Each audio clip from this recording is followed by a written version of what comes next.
Alright guys, before we get into this, quick disclaimer. I had actually played until the next choice that comes up in this bit, and then I looked over at my recording software and saw that I hadn't been recording.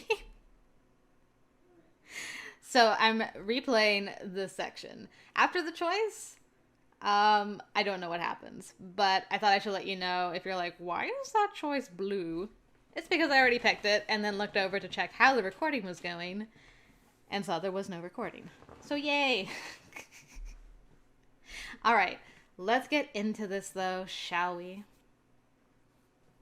This time with feeling.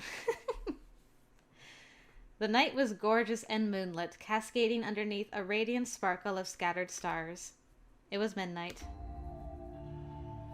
Yamazaki and I were hidden behind thick tree trunks.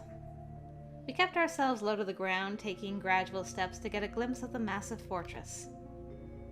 Wow, this castle is enormous.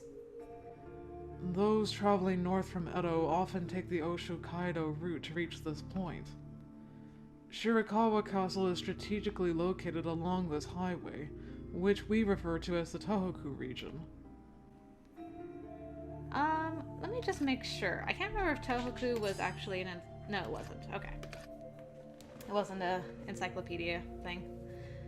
If I understood Yamazaki correctly, conquering this castle granted its victor control of both Edo and the entire northeastern region.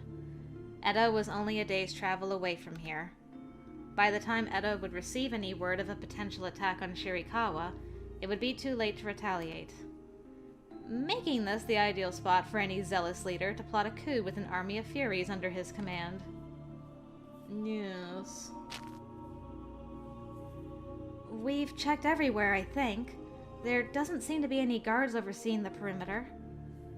I assume they'll show themselves soon. No doubt they are anticipating the Shinsengumi any minute.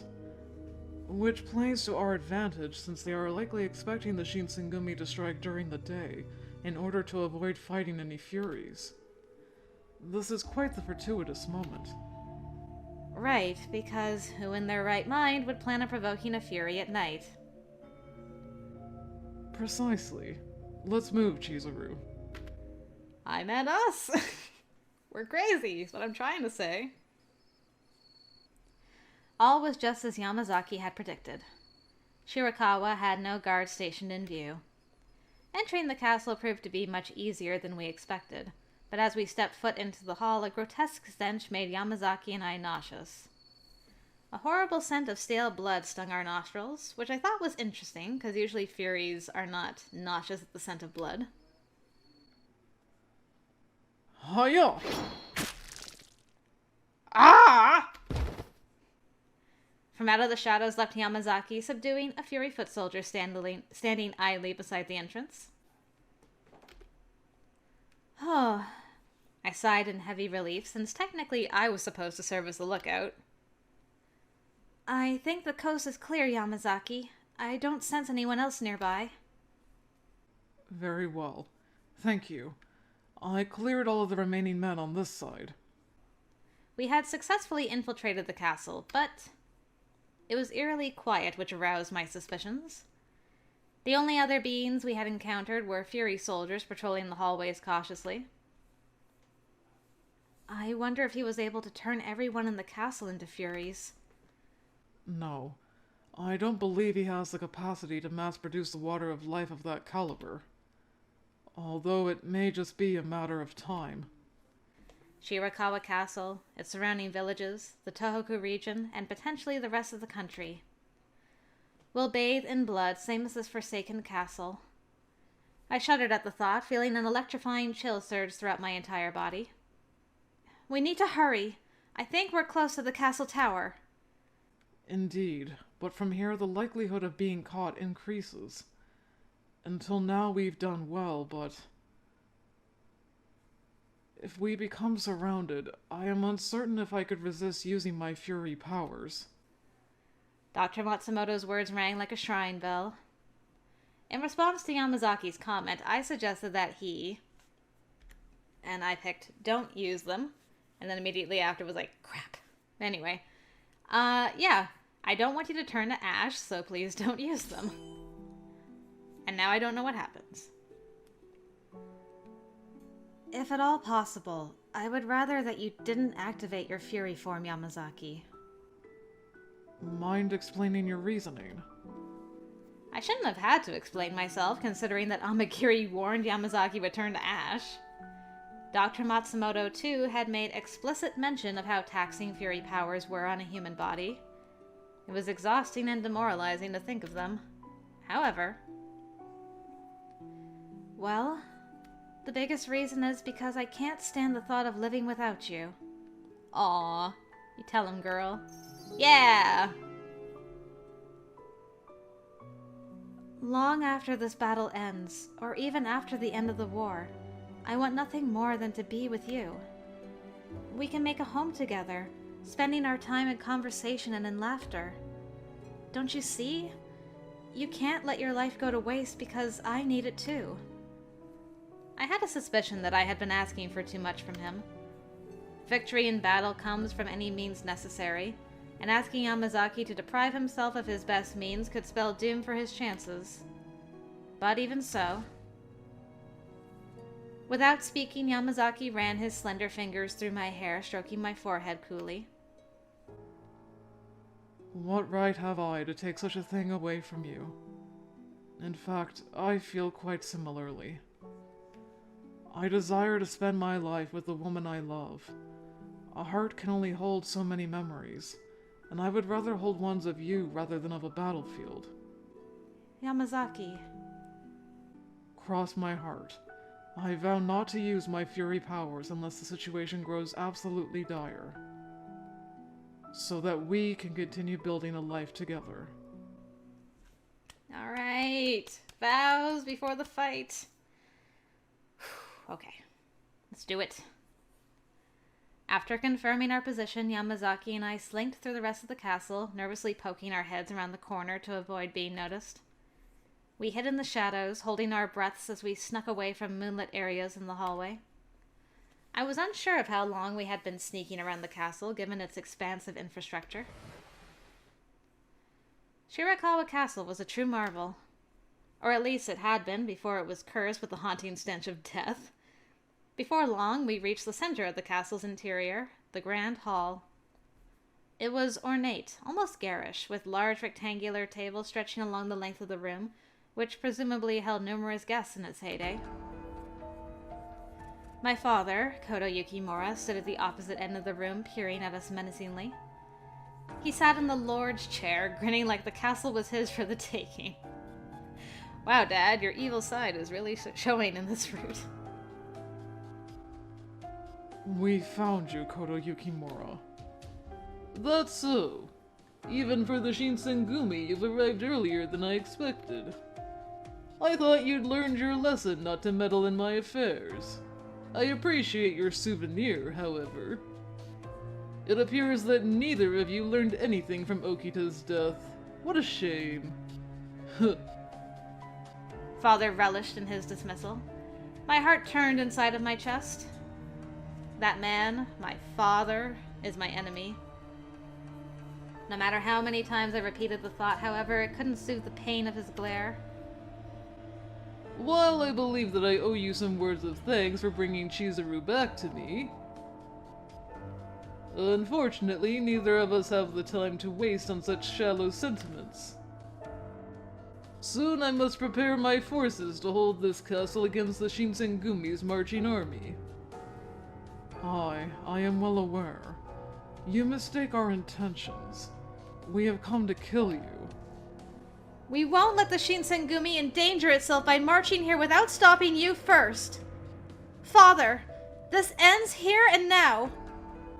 Have mercy with your babbling nonsense.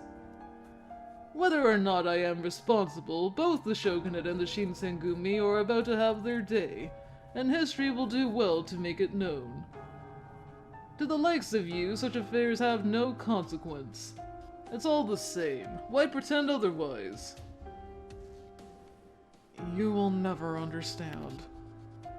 They've dedicated their lives, as men and as leaders, to developing and honing the concept of an ideal warrior.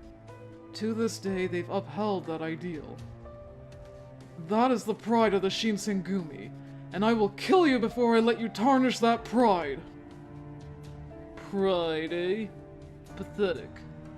Pride or not, all you'll ever be are scraps fed to the dogs when your dying breath is drawn.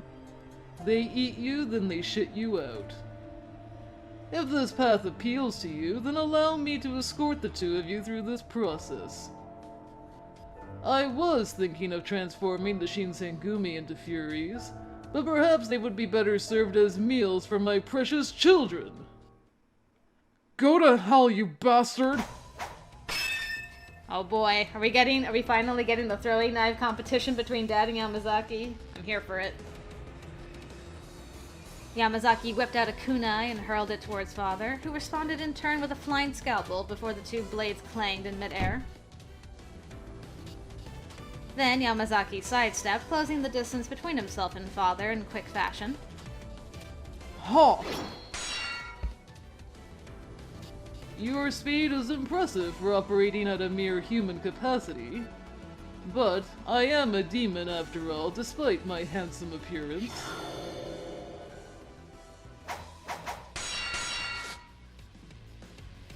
Ugh. With a razor-sharp scalpel in hand, Father slashed at Yamazaki, ripping a long tear through his pant leg. Uh-oh. I knew full well that the scalpel was likely coated in poison. One well-aimed strike was all it took to induce a state of catatonic shock in Yamazaki. Each of Yamazaki's steps were careful and calculated.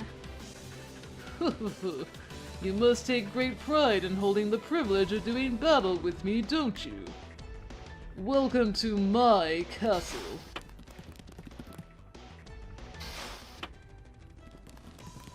Oh boy. There's an intruder! Yamazaki! Furies incoming! Noted. All of a sudden, a group of Furies stormed into the hall, having been seemingly alerted of our presence. The startling crash of the doors flying open took Yamazaki and myself by surprise.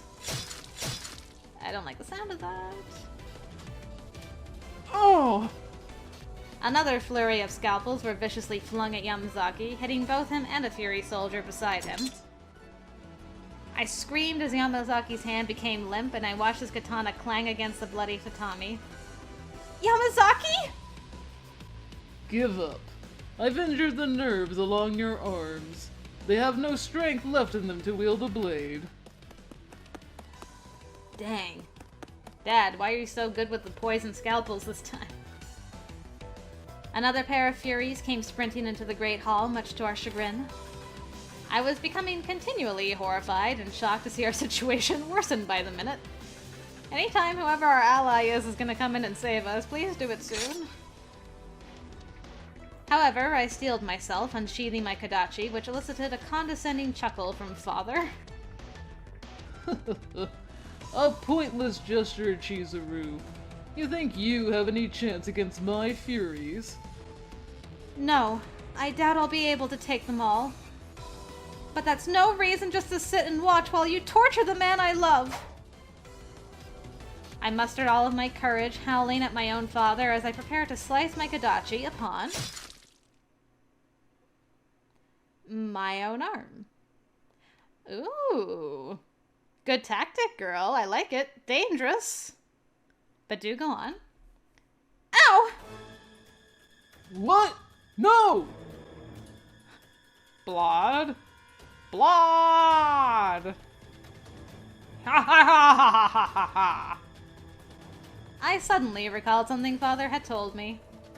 To a Fury, a demon's blood was more precious than gold or nectar. How convenient for me! Good job, girl. The Furies took immediate notice, their pupils dilating as they shot me an aggressive, ravenous glance. Chizuru!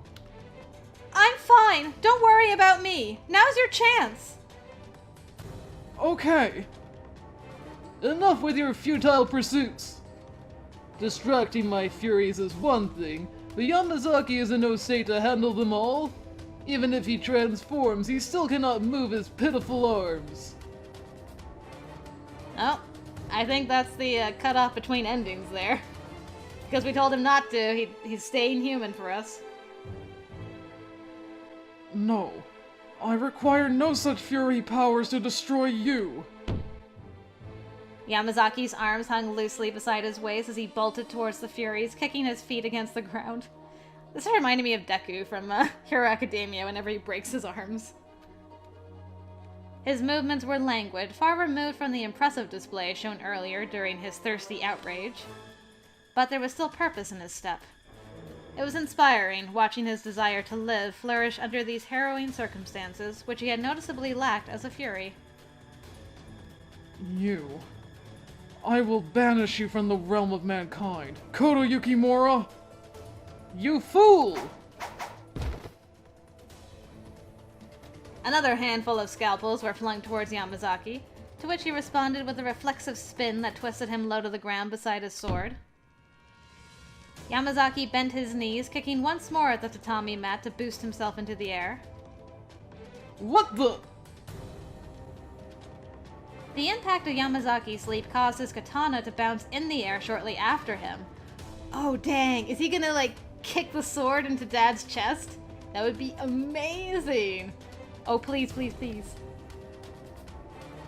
For a second, his sword circled in the air like a windmill, twirling slowly in front of Yamazaki.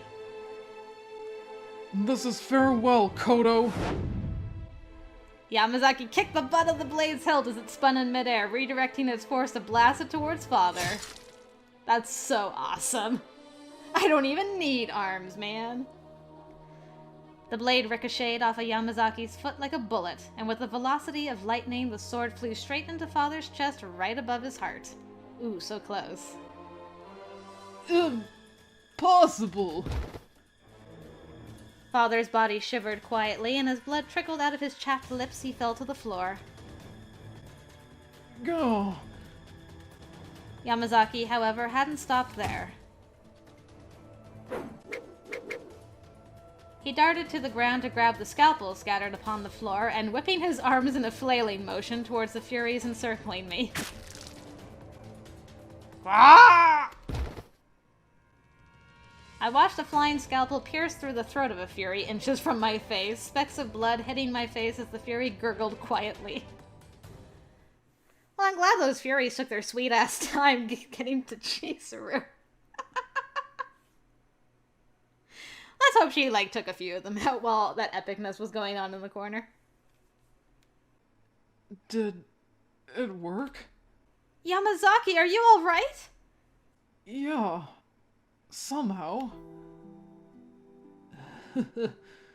I never gave you the benefit of the doubt. That was an impressive move, kicking your katana's hilt. Very clever, boy. Never give up, never lose hope. Even if my arms have no strength left, I mustn't stop fighting. Okita told me as much long ago. I see. Guess he never truly left you, has he? Father spit up blood, and I could feel his throat tighten as he coughed. He took a deep breath, slowly shifting his perusing gaze towards me. I felt queasy in his watchful eye. This is no surprise to you, but demons are resilient. It will take far more than that to kill me. As such, only death can stop me. You'd better come and take my head from me now, or you're going to live to regret it. I prepared myself for the possibility of killing him. At least so I thought. But here I was, confronting the situation with trembly hands and a scratchy throat. The knowledge of his sin seemed miles away from us, and all that I could focus on was our relationship. After all, this man was my... Hand the sword to me. A woman shouldn't have to perform such a barbarous act. No, I can handle it. He is my father, and I must atone for his sins. We were family, and his legacy ended with me. By allowing someone else to perform the execution, I was wrongfully absolving myself of responsibility. Yamazaki noticed my trepidation, and he moved to rest his hand upon my shoulder in silent support. I inhale deeply, assuring myself of my conviction. Father, this pains me, but you've left me with no other option. I raise my hand into the air, ready to swing my kodachi downwards at him in a crescent motion. My breath was held tightly in my chest when... Oh! Wow. Wow.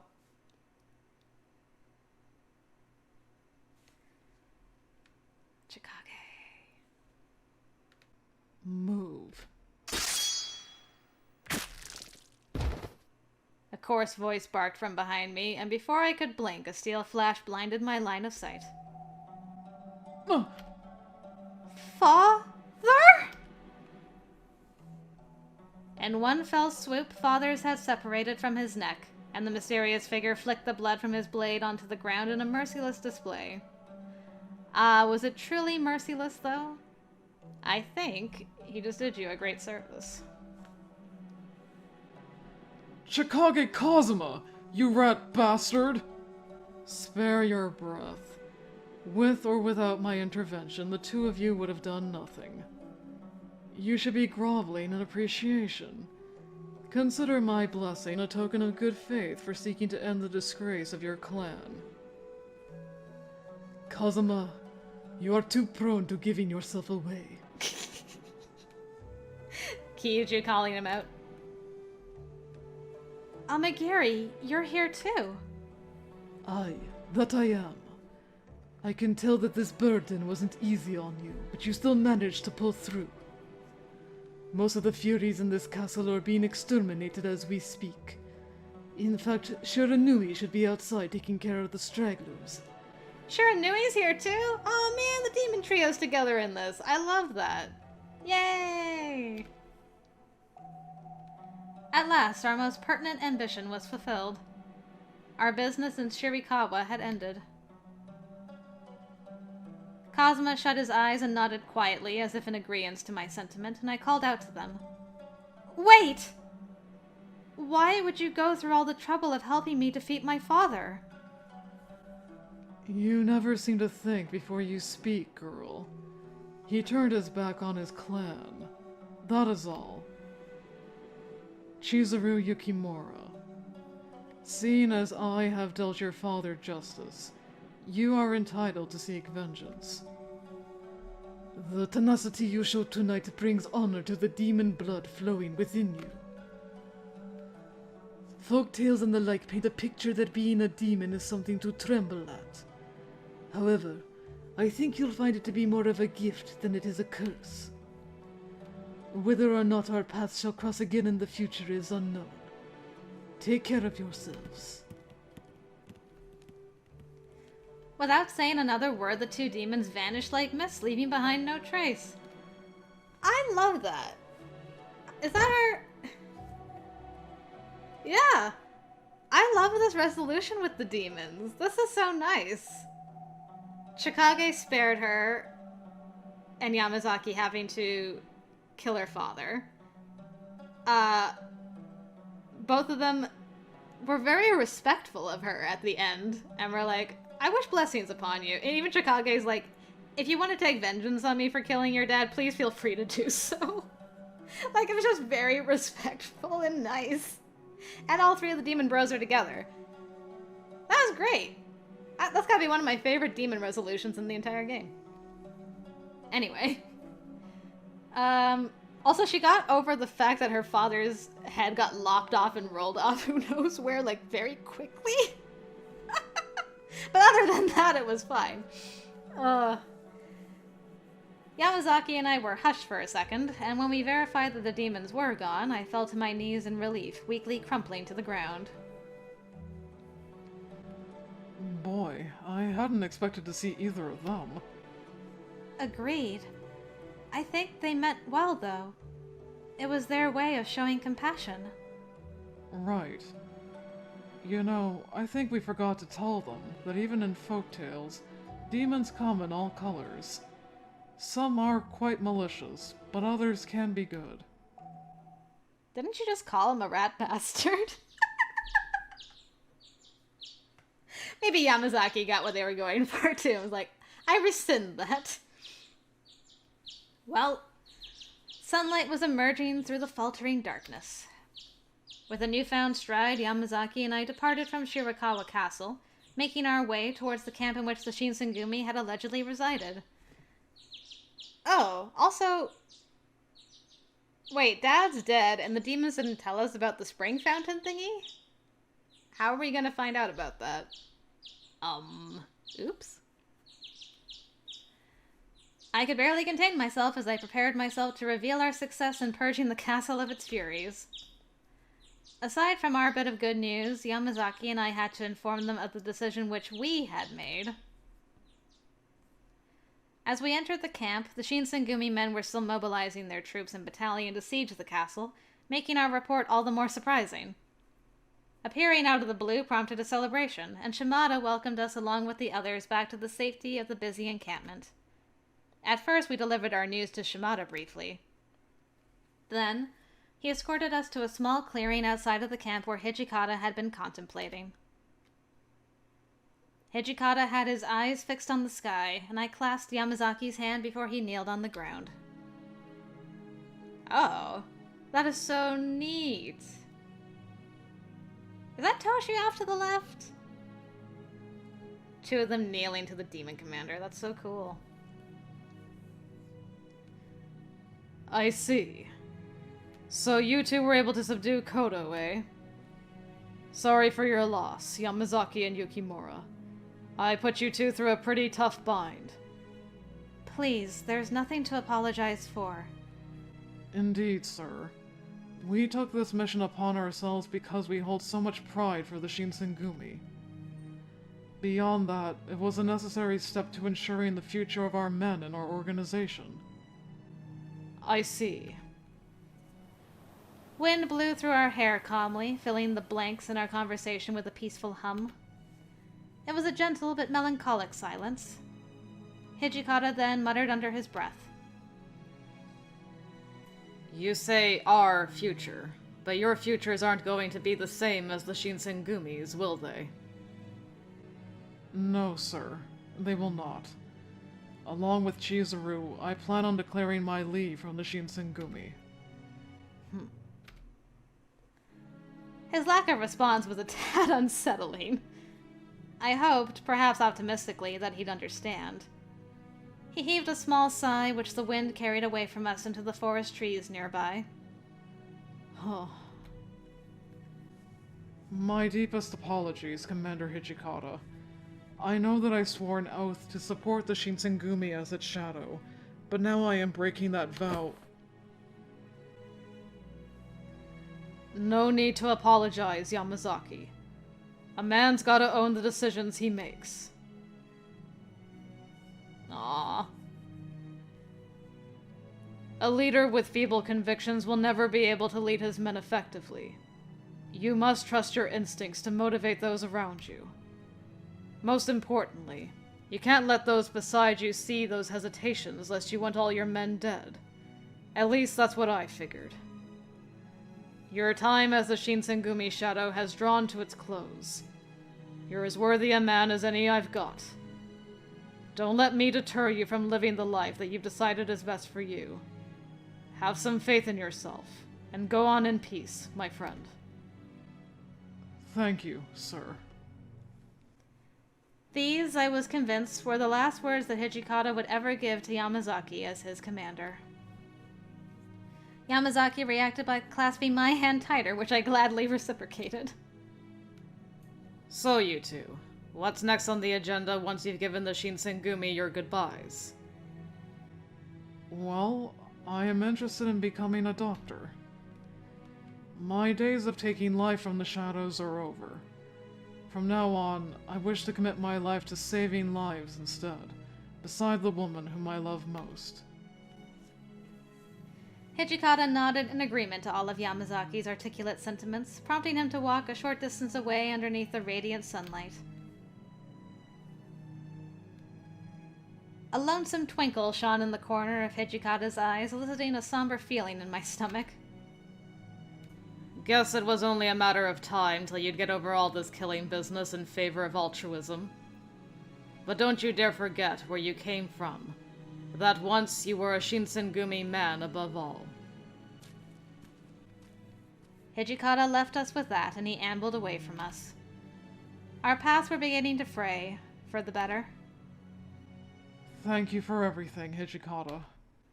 May the fortune of war be ever in your favor. And so Yamazaki and I traded glowing smiles. We bid our dearest friends farewell, taking the first steps towards carving a life together.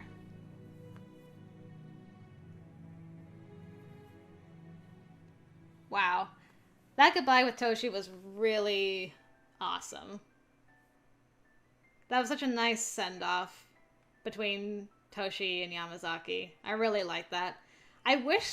The only thing I wish is that we could have at least said goodbye to Shimada and maybe Saitopi was still around, because they were such a big part of Yamazaki's life as well. But other than that, like this whole route was super solid.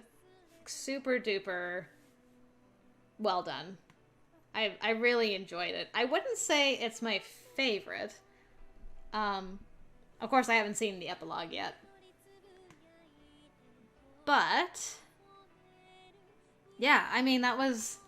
Hey, enough with the spoilery CGs. That's the word I'm looking for. Spoilery CGs. Yeah, no, it was sweet. It was so nice to have Yamazaki back.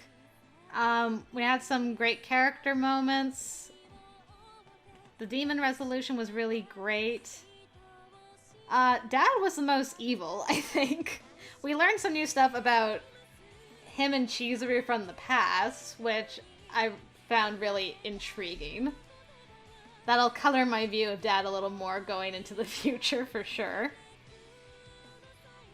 And yeah, it was just nice. It was a really nice... I don't think I have anything bad to say about it, really.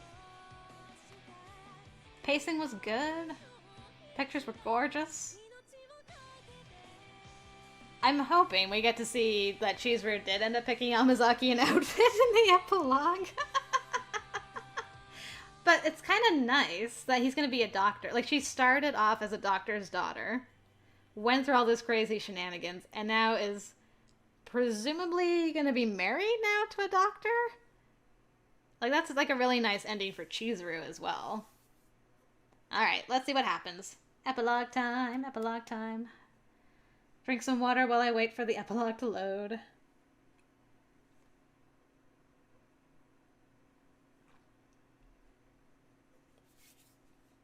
Alright, where are we at?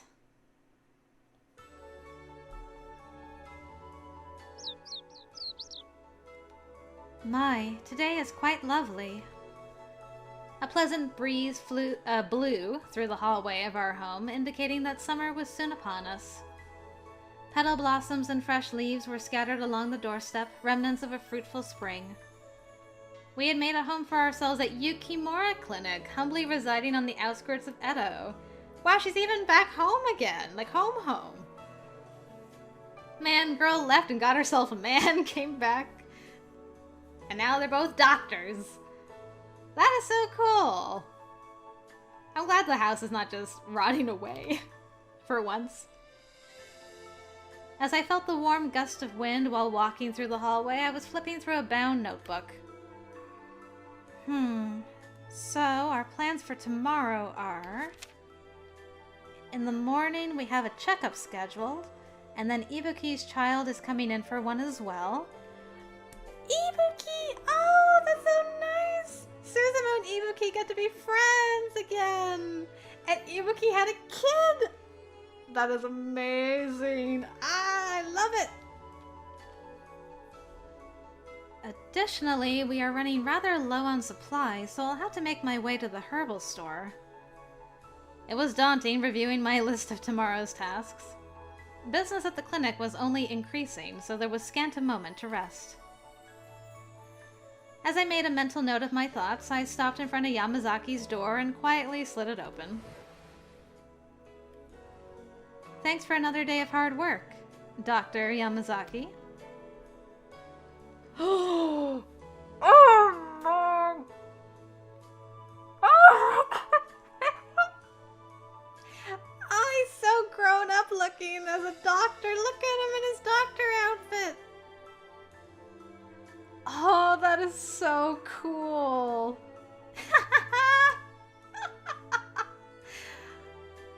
It's so weird. He looks so much older as a doctor. Oh, please don't call me that, Chizuru. I'm still rather timid about the whole thing. But that's what you are, aren't you? SUSUMU, you are now the resident doctor of this clinic, license and everything. It was awe-inspiring. How you just casually called him SUSUMU? Yes, I agree.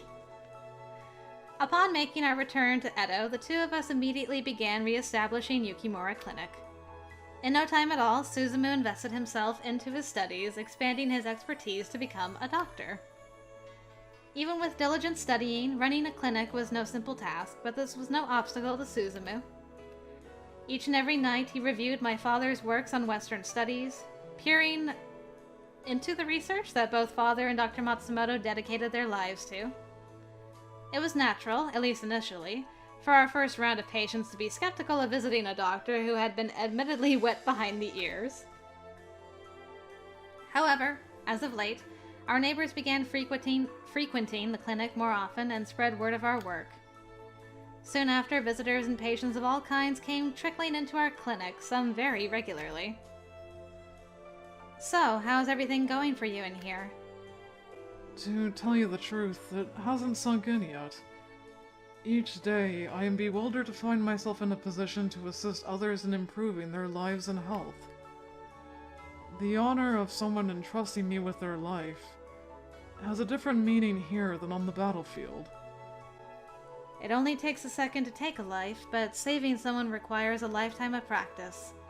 At least that is what Dr. Matsumoto had said. I find his words painfully true.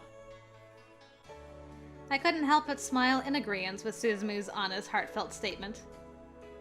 A small sigh left his thin lips and he murmured in a content tone. I've received word that the war ended recently.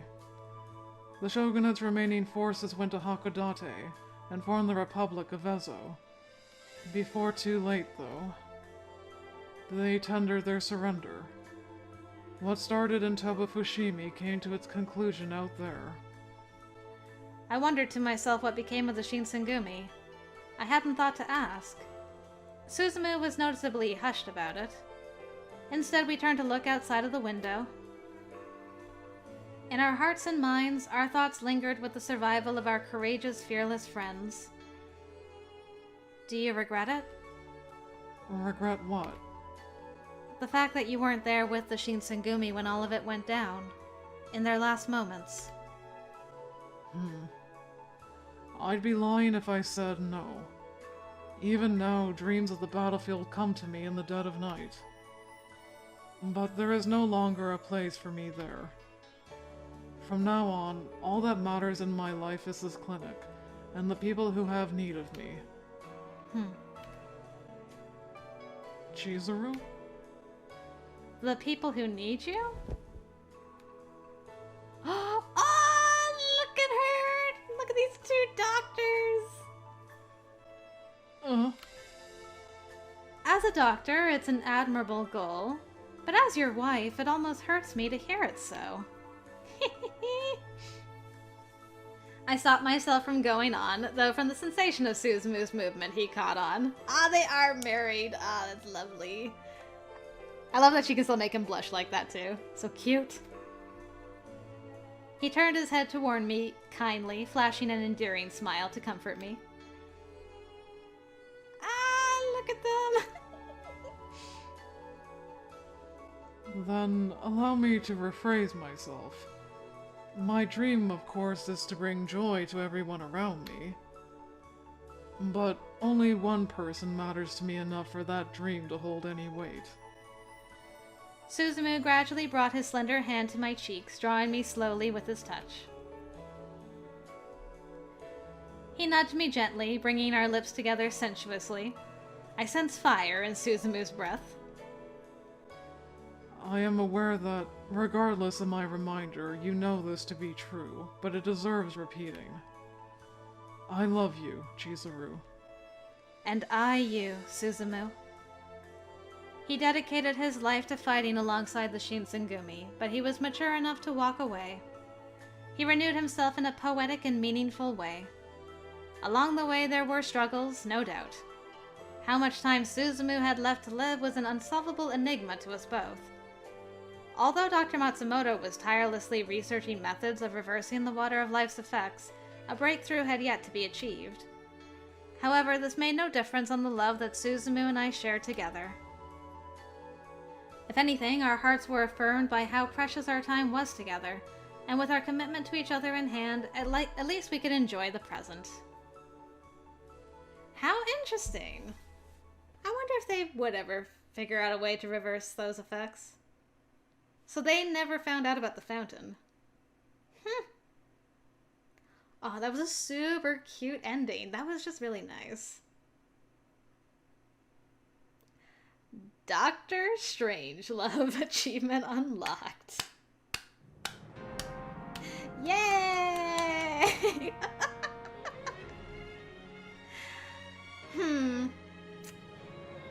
Well, I really enjoyed that a lot. I'm trying to think where to put SUSUMU in my list. I think he's a solid 4 for me. Like between Hajime and Heisuke, I'm kind of thinking. Is that how my list? I can't remember if I put Harada above Heisuke or not now. I might have. I gotta go look at my list again. He's after Hajime for sure. I put him in my top 4. That was really good. That was excellent. I really enjoyed that. I hope you guys enjoyed it as well. Thank you very much for joining me. But now that we've done the good ending, it's sadly time to do unrequited love endings and bad endings. Yay! So if you want to join me for that, hopefully I'll see you over there. Thanks again for watching, and until next time, I will see you later.